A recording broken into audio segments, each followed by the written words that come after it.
What makes us different from apes? It's not just our big brains, it's the cooking fire. Fire didn't just change history, it changed our biology. For millions of years, our ancestors were much like other apes, small brains, big guts, and they spent hours upon hours just chewing raw food. Survival was a precarious game, always limited by the dwindling daylight and the constant threat of predators lurking in the shadows. Then, somewhere between 1 and 1.5 million years ago, a revolutionary change occurred. Our ancestor, Homo erectus, began to control fire.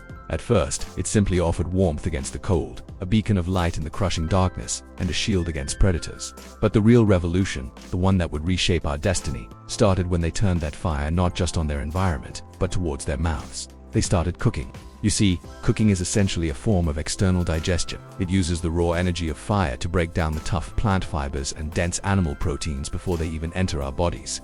This simple act makes food vastly easier to chew and digest, but crucially, it unlocks a treasure trove of calories and nutrients that would otherwise remain inaccessible.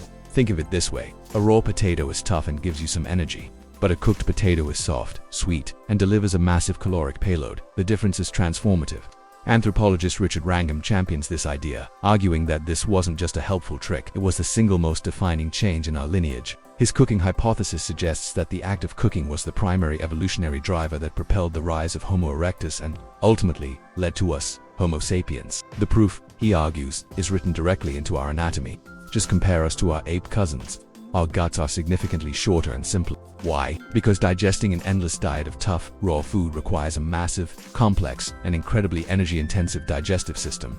Cooked food, being pre-digested by fire, doesn't require such a high-maintenance internal factory. Now, both guts and brains are what biologists call expensive tissues. They consume a disproportionate amount of our body's energy just to run. It's incredibly difficult for an organism to afford having both a massive gut and a massive brain. This is the core of the expensive tissue hypothesis. It suggests an evolutionary trade-off. You can have one, but not really both. Apes, with their raw diet, invested their energy budget in a large gut, leaving less for brain development. But cooking changed the equation for our ancestors. By outsourcing digestion to the campfire, the need for that big energy-guzzling gut diminished. Suddenly, a huge surplus of energy was freed up. Wrangham argues that this surplus became the critical fuel that natural selection could then invest elsewhere. And where did it invest? Primarily, in building bigger, more complex, and more powerful brains. This theory fits the fossil timeline perfectly. Homo erectus, the most likely candidate for the first chef, shows a dramatic jump in brain size compared to earlier hominins like Australopithecus. At the same time, their fossils show smaller teeth and less robust jaws, clear evidence of a shift to softer, easier to process food. We didn't just adapt to eat cooked food. You could say we literally evolved to depend on it.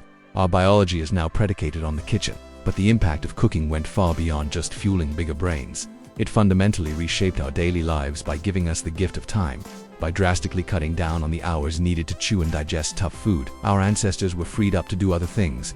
They had more time for tool-making, for perfecting their hunting strategies, and for simply socializing. The campfire became the heart of this new social world. It was the first living room, the first community center. It created a safe, warm, and illuminated space after sunset, a time that was previously lost to darkness and danger. Here, around the flickering flames, our ancestors could gather. They could share food, plan the next day's hunt, tell stories, and pass down crucial knowledge from one generation to the next. These nightly gatherings were the crucible where social bonds were forged and the foundations of culture were laid. Fire also gave us an unprecedented mastery over our environment. It conquered the night and broke the tyranny of the cold. It was this mastery that allowed our ancestors to venture out of the tropical warmth of Africa and begin their epic journey to colonize every corner of the planet, even the harsh frozen landscapes of Ice Age Europe and Asia. The flame was the ultimate survival tool, our passport to the world. So, the next time you stand over a stove, grill a burger, or even just microwave a meal, take a moment to reflect. You are not just preparing food. You are participating in the very activity that, in all likelihood, made us human. Fire didn't just change how we lived, it fundamentally changed who we are, both biologically and socially. It's no exaggeration to say that the greatest invention in human history wasn't the wheel or the computer. It was the flame that first fed our minds. Thanks for joining us on this journey. If you want to explore more incredible stories about our origins, be sure to subscribe and hit that notification bell. We'll see you next time.